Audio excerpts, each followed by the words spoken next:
folks. Welcome to Real Talk. I'm Aaron Stolze. And I'm Audrey Schroeder. This is the show where we talk about TV, movies, and pretty much any other entertainment we really want to. Today we're going to talk about the Lego Movie. Came out in theaters recently, and it's grossing a lot of money right now. This breaking blockbuster is shattering records all over the place, bringing back childhood memories that I don't know. I've always been a Lego guy myself, so when I heard about they're making a movie about my favorite childhood past, I was there. Well, it sounds ridiculous, and when the first trailer came out, I'm looking at it going, oh, is that something I want to see? I don't know. Is it serious about itself? Is it taking itself seriously? Went and saw it. Didn't regret it. It was an excellent movie. By far. I loved it. But either way, before we get too far ahead of ourselves, take a look at the trailer. Good morning, apartment. Ready to start the day. Jumping jacks, hit 'em. 1, 2, 3. I am so pumped up. Yes! Overpriced coffee. That's $37. Awesome! Everything is awesome. Oh my gosh, I love this song! It's cool when you're part of the team. Everything is awesome. No, guys, wait up! Where am I? Come with me if you want to not die. What is happening? You're the special. And the prophecy states that you're the most important person in the universe. That's you, right? Yes. That's me. Relax, everybody. I'm here. Pac-Man? Awesome! Who are you here to see? I'm here to see your butt. Oh my gosh! Pow. Wham. First try. My fellow master builders. Hello. Lord Business plans to end the world as we know it. There is yet one hope. The special has arisen. I know what you're thinking. He is the least qualified person to lead us. And you are right. A house divided against itself would be better than this. Abraham Lincoln! I'm not the special. I'm just a regular, normal guy. You have the ability to be the special because I believe in you.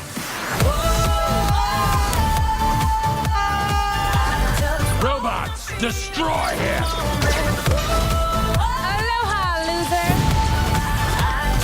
We'll wing it. It's a bad pun. Take him to the melding chamber. Isn't there supposed to also be a good cop? Hi, buddy. Would you like a glass of water? Yeah, actually. Too bad. We are entering your mind. What? I don't think he's ever had an original thought. That's not true. Introducing the double-decker couch. So everyone could watch TV together and be buddies. That is literally the dumbest thing I've ever heard. Let me handle this. That idea is just the worst. To the Batmobile. Dang it. To the invisible jet! Dang it. Wow, so there it is. There you have it. I don't know. As someone who's seen the movie, I just saw it once in theaters, but I gotta say, it blew my mind. Went way over my expectations. The casting, the writing, even the music. I was blown away. So you started out watching it, and it's this comical kids movie, and it's kind of making fun of blockbuster movies everywhere of all types, and then suddenly you're caught up in the story, and you realize that this is like a blockbuster movie, and I don't know how we got here, but I'm really glad we're here. Oh, I'm a huge fan of parodies as it is, but one thing that when I go back to my childhood, I was the kid that looked up YouTube videos of those stop-motion Lego movies. The ones where we pick up our video camera and we're like, oh yeah, Batman's going to fight Superman and Superman has no pants, and just whatever you want. Me and my friends always dreamed about making those videos, but we just weren't coordinated or didn't have the attention spans to really pull it off. So when I saw that they were going to make a Lego movie, and it was done in stop motion with CGI effects, my mind was instantly blown. I was hooked within the first 2 seconds of the trailer. And when I walked in and I actually saw it, it's like childhood enhanced. I was so excited. You're talking about the CGI effects and stuff, and it looks like stop motion, but they did it all in CGI. They didn't do anything for real. And it was one of those things that the director talked about, and he said, hey, we want this to look as, we want it to look like stop motion, but for budget and time reasons, they did it all in CGI. But they used real Lego pieces, and like when the master builders are looking at the pieces and analyzing how to build the things, the numbers are actual serial numbers of Lego pieces. Oh man, yeah, I was that kid on the block that had those numbers memorized. I was a Lego addict. When somebody's like passing me a 2414 square block, I'm like, on it. You want it red or color code green? Well, to give a little context for all of what we're talking about here, I guess we should kind of summarize the movie a little bit. So we follow our hero of the movie. He's not much of a hero, but we follow our hero of the movie, and he is just a regular guy living his life, conforming with everyone else, until one day he accidentally finds the piece of resistance, gets stuck to his back, and he meets up with an exotic stranger named Wildstyle and goes on the adventure of a lifetime to become a master builder. And I tell you what, Chris Pratt, who is the voice of Emmett, the main character, he did a phenomenal job. I could think of no one better. And you know what, for the entire cast, I was blown away. And especially when you're taking characters like this, characters based off of like Lego minifigures, and you're putting a voice to them, which is, that always set their personality. Like even as kids, you think about, it wasn't so much about appearance, but behind like how you wanted to make him talk. And the cast, Chris Pratt, we had Morgan Freeman. His first voice acting role, actually, as Vitruvius, and they haven't been released yet, but if you look them up, the bloopers, they'll be on the DVD, the Blu-ray. They have him read and talk about his own voice acting. That man could read a telephone book and make it sound sexy. So it's Morgan Freeman in his first role, and I think that's something we all look forward to more of. Yeah, and that's something I didn't even think about, that's true. It's his very first role as a voice actor, just a voice actor. You think Morgan Freeman, you think, Morgan Freeman. Playing God and all kinds of high-up professional characters, but he's done his share of comedies. Oh yeah, he has done a share of comedies over the years, and I've always loved his roles, especially when he breaks his own rules there, because he can kind of be a parody of himself, which is something they did touch base on in this movie. He's this stereotypical, his name was what? Vitruvius. He was this godlike prophetic character, but he's wearing a tie-dye shirt and like acid wash jeans under it, so he's really just this old hippie.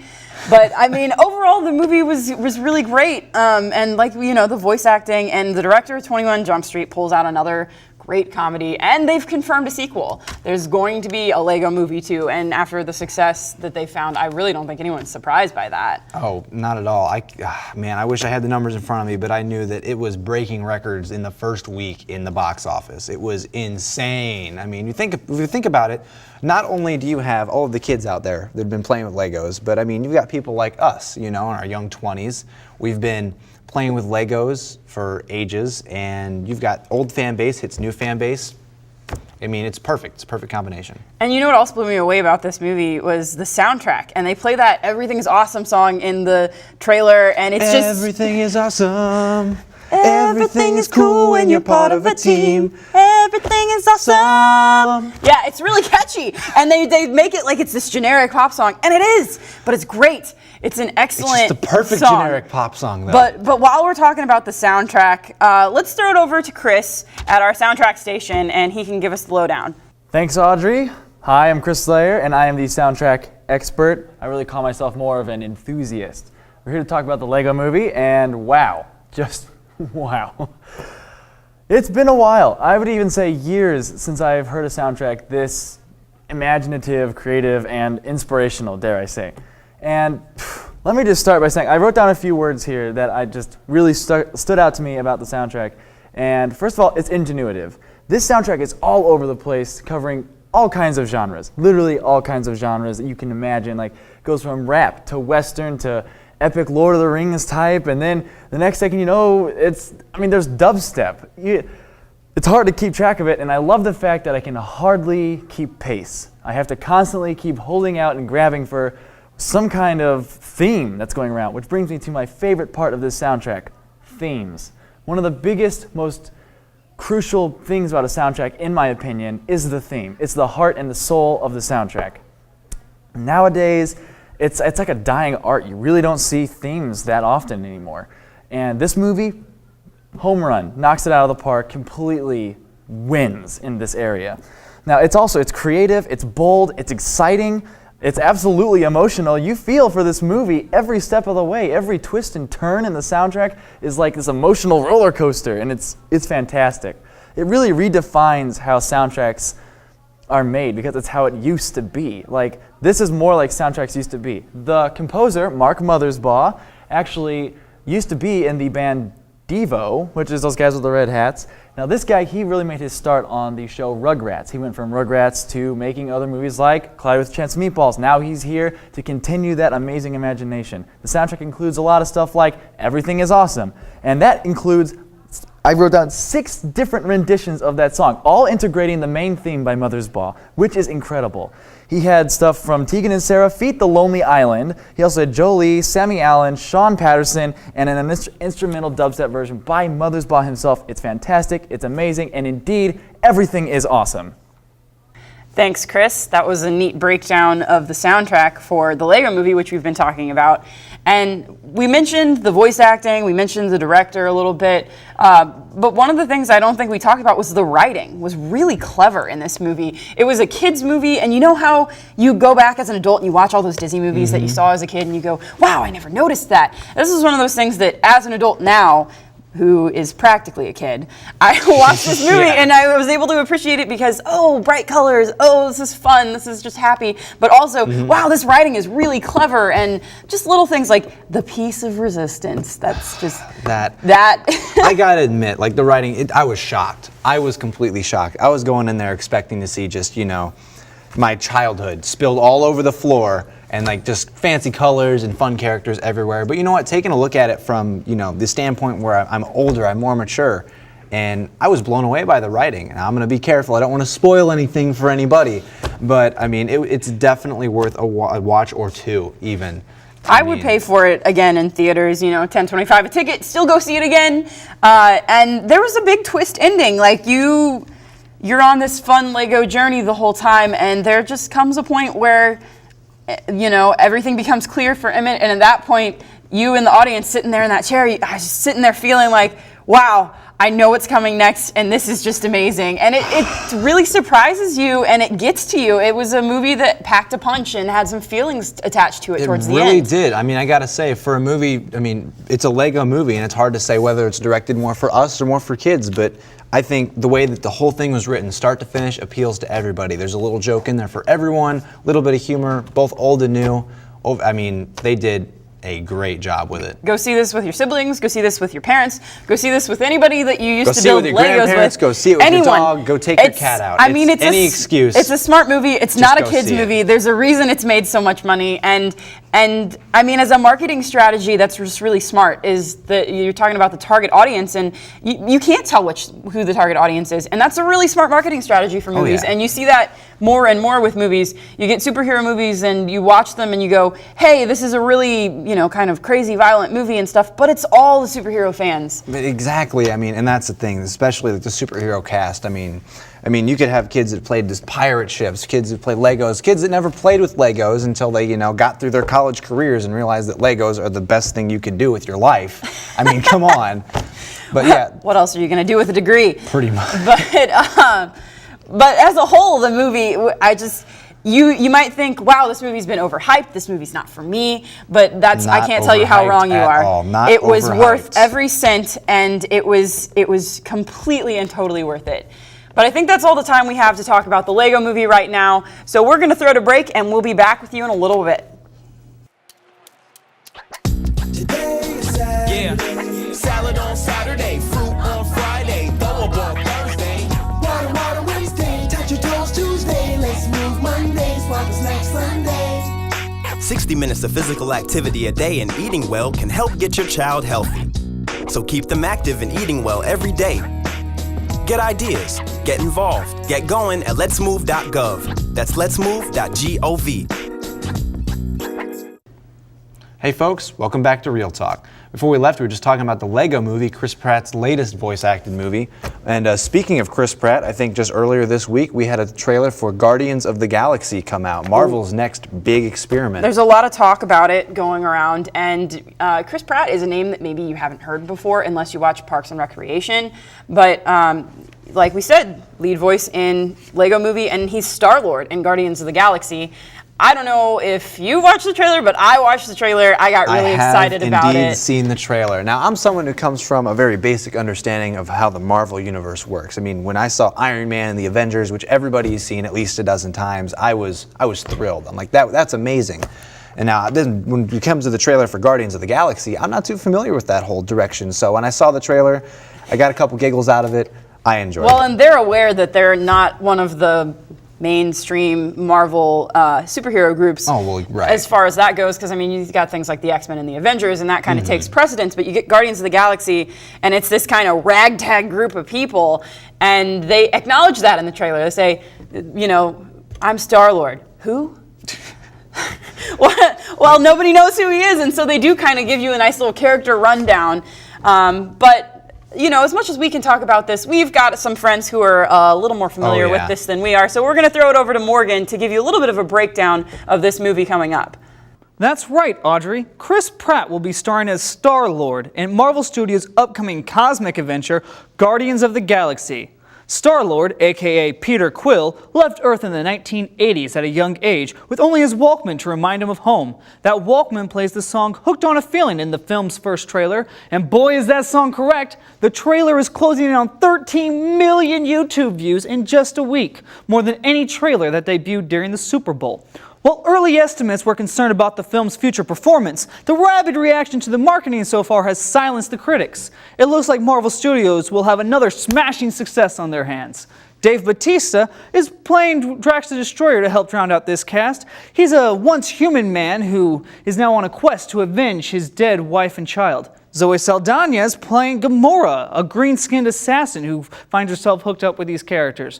Bradley Cooper, on the other hand, is voicing Rocket, a genetically modified raccoon toting a lot of big weapons. Vin Diesel did the motion capture and voice work for Groot, a tree person who can only say the words, "I am Groot." We'll see how that goes. Get excited, Whovians, because the Doctor's own Karen Gillan will be playing the blue-skinned assassin Nebula, one of the villains in the film. One of the big questions surrounding it, however, is whether the supervillain Thanos will be appearing in it. Thanos has been a recurring villain of the Guardians of the Galaxy in their comics, but he is also one of the biggest bads of the Marvel Universe. Historically, Thanos has been attached to the Infinity Gauntlet, a powerful item we caught a glimpse of back in the first Thor movie. Also, remember that big purple guy at the end of the Avengers? Yeah, that's Thanos. Personally, I believe he will have a small appearance in this film, but I think we'll have to wait until the Avengers 3 in 2017 or so before we see him at his full power. Disagree and think that he'll be around sooner rather than later? Well, we'll find out who's right when Guardians of the Galaxy comes rocketing into theaters August 1st. Back to you guys at the desk. Thank you, Morgan, for that awesome breakdown of Guardians of the Galaxy.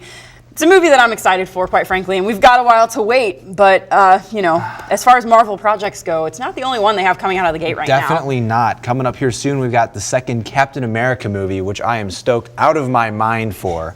I mean, I was a huge fan of the first one. I've always been a Captain America guy, and I say that about a lot of things, I know. But even then, I mean, he was the first Avenger, the original Patriot. And then when the first movie came out, the adaptation they had, I loved it. Especially I loved what Marvel did with it. And now that I've seen the Avengers and how the characters bounced off of each other, now they're coming back in April with the second one. I mean, I'm stoked to see where they take this character. Captain America, the Winter Soldier.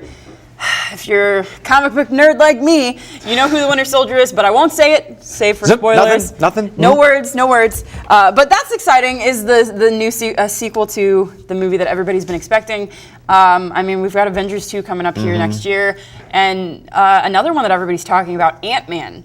There's a lot of people upset that Ant-Man wasn't part of the Avengers because I've heard that. Your comic book lore, he's part of the group. It's him and the Wasp are both part of the most popular iteration of the Avengers. So there was a lot of backlash at first. Obviously, there's not really any now, but unless you're a hardcore fanboy.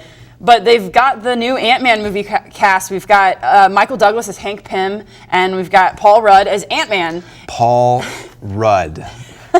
You've got me there. And I'm someone who, I don't have a huge comic book experience like people like yourself over here. But I gotta admit, Ant-Man, I said, okay, Ant-Man, I don't know too much about that. A couple of Google searches later, I'm like, okay, I'm interested. But as soon as I saw the name Paul Rudd pop up, Like, you know, no matter how big of a project it's going to be, I mean, you got people like myself who have no experience, like, that'll draw me in. Sure, Ant-Man, let's go see it, let's watch it. So. And it's being pitched as a heist movie almost, which, I mean, background on the character, he's not exactly a straight arrow character as far as heroes go, but so they're pitching this as a heist movie, and it's got Paul Rudd in it, and you're going, man, this is going to be a comedy, this is going to be great. And that's a consistent theme with Marvel, especially since the Disney buyout. They do a lot of the, let's market this as an action comedy, and you know, you're going to be on the edge of your seat the whole time, but you're going to laugh, and that's what's going to happen. And I mean, They've got this whole network of movies planned out. There's talk about a Black Widow movie. They've got the hold on the superhero market in Hollywood right now. DC doesn't stand a chance. Totally, there's hype out there everywhere. And the other thing is, you know, we've got movies playing like the Black Widow movie. We got Ant-Man coming up. Guardians of the Galaxy we already talked about. I mean, Marvel owns the movie industry right now. And I'm not saying anything about you know, the DC universe. I mean, for example, The Dark Knight is one of my favorite films of all time. It's brilliant, brilliantly written. I mean, the character development, but you know, I mean, with the way it's been going lately, I mean, Marvel just owns the floor. And even then, a lot of our typical Marvel characters aren't completely owned by Marvel. For example, Sony owns Spider-Man, the Amazing Spider-Man franchise with Andrew Garfield. Now I tell you what, the second one is announced. The trailer just came out for that one too. I cannot be more excited. Love Spider-Man. Everybody's like, oh, Spider-Man, Batman. I've always been a Spider-Man guy. You can rag on me for that all you want. I don't even care. Spider-Man, you know, that we had the Tobey Maguire trilogy, and it just wasn't that long ago. And so people, with the initial reboot, and I was one of them, I went, I don't know about this. What do we need to reboot? It's only been 3 years. Skeptic. You know, and now we've got Andrew Garfield, and he is the Peter Parker that I wanted Tobey Maguire to be. And so we've got the second movie coming out, and they keep announcing more villains and rumors of this villain and all that. And people are like, oh, well, it's going to be just like Spider-Man 3, and it's going to be terrible because there's so many villains in it. But I honestly think that there's no way that you can go wrong with this movie right now. The trailer looked great. They've got the snarky Peter Parker. They've got Gwen Stacy. What else do you want out of this movie? Jamie Foxx is Electro, and I recently just saw some footage of him, and his character arc is going to be one of the more serious ones in that series. I'm stoked. From the casting, the writing, the first one was amazing. I mean, yeah, we've got Jamie Foxx, Andrew Garfield's coming back. Emma Stone is Gwen Stacy. Emma Stone's coming back. I mean, the Spider-Man universe has been set. The first Amazing Spider-Man set it up really well. And now that we have that set, the second one is just going to hit the ground running and take off. And it's nice the sequels, I prefer sequels because origin story is okay, whatever, it's fine, but we've seen them a million times. There's just a lot more there to work with. Yeah, once you've set that up, you've got a ways to go with your character. And I mean, while we're talking about properties that Marvel, Disney doesn't actually own, we got to talk about Fantastic Four.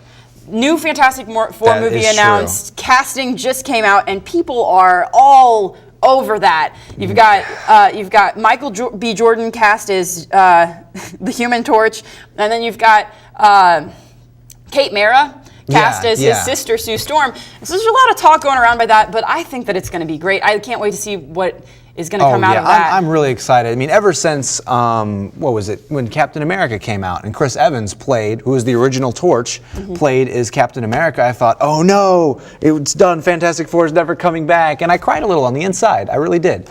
But now that I've seen the casting come up for it, I can't wait to see more. I want to see a trailer. I want to see how these characters play off. I've got a good faith for it. I mean, I'm excited to see where it goes. And who knows, maybe way down the line, you know, I'm no prophet, but I really hope I can see some tie-ins with the Avengers universe we have set here. Who knows? We can always ask Morgan about that kind of stuff. It would be nice to see that, but all these movies are coming out so far from now. What can we do if we want comic books now? I have some advice for you. Now let me tell you what, to hold you off, we got DVD of the week. Boom, right there. Scott Pilgrim versus the World. This is one of my favorite movies of all time. Anybody, if you like comic books, if you like superheroes, if you just like comedies, I'll tell you what, this is the movie for you. Based off of the graphic novel, I mean, it's just, the style is everything for this movie. I mean, you've got wham, pow, crazy sound effects, crazy visual effects, sometimes you just forget that you're watching a movie altogether. So definitely go out, find it. They got Blu-ray Collector's Edition, has the special effects, has this everything. I mean, from the comedy bloopers to the special effects breakdowns are included. Go find it, it'll hold you off, get your fix, you're gonna make it just fine. Scott Pilgrim is one of those movies that if you've watched it once, it's never going to be enough for you. The video game style comes across, and it's a lot of the superhero style that we've seen if you've watched Zack Snyder's Watchmen. Stylistically, not completely different styles, but stylistically with the graphic elements, it's very similar. Definitely breaks what you typically think of a movie, Hollywood movie. It takes the stylized way they shoot it, the way they just angle everything. It's definitely worth at least a watch. If you're not hooked by the first watch, then well, you'll be hooked pretty quick if you like that kind of style. If stylistic comedy is your kind of thing, and it's directed by Edgar Wright, who did the Cornetto trilogy. So you like Shaun of the Dead, you like Hot Fuzz, you like World's End. World's End. Yeah. Those movies. It's witty dialogue. It's funny. It's fun characters. It's Michael Cera, and if you're not a fan, I'm sorry, but he nails it in this movie.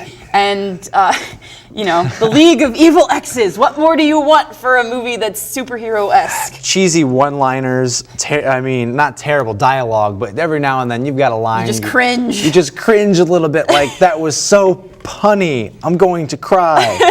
But even then, it's a great party movie. Me and a bunch of my friends get together every now and then. We got to watch it. Good stuff. It's a stellar movie with a stellar soundtrack. And it went kind of under the radar when it came out in theaters, because unless you were already a fan, you didn't really know about it, didn't really know it was coming out. It really did. Being one of those movies based off a comic book, it was just very, very low under the radar. But you know what? Go find it with your friends. Go have a watch. You'll love it. I guarantee it. All right, our last segment of the show. As we wrap up and run out of time, we are going to call this a minute of movie madness. We will give you as much movie news as we can in 1 minute. All right, so kick it off. Counter on the clock. Here we go. The Oscars are coming up, and the nominees have been announced. The favorite in most categories is Stephen McQueen's 12 Years a Slave, but Leonardo DiCaprio snagged a nom for his role in The Wolf of Wall Street. Maybe this year he won't go home empty-handed. Actor Philip Seymour Hoffman, who died recently of drug overdose, will reprise his role in the final installment of The Hunger Games as Plutarch Heavensbee via CGI technology. Harold Ramis, director of Caddyshack, passed away, but producers say that Ghostbusters 3 will still be produced even as planned without the famous director. The Tonight Show's new host Jimmy Fallon is enjoying success after his first week on the air. NBC tops the late night ratings with Fallon's show and fellow SNL alum Seth Meyers in the 11:30 slot. Director James Cameron has announced that he is planning as many as 4 sequels to his hit blockbuster Avatar. That's a lot of CGI blue aliens and another huge budget. Speaking of blue people, the third Smurfs movie is rumored to be entirely animated. Where this leaves live action star Neil Patrick Harris, I don't know. Kevin Feige was recently selected as director of the Doctor Strange movie. Rumors circulate that Johnny Depp is being considered for that title role. I think we made it. I think we made it through that. I think that's all the time we have. This has been Real Talk. I'm Audrey Schroeder. And I'm Aaron Stolze. We'll see you next time. Take it easy, folks.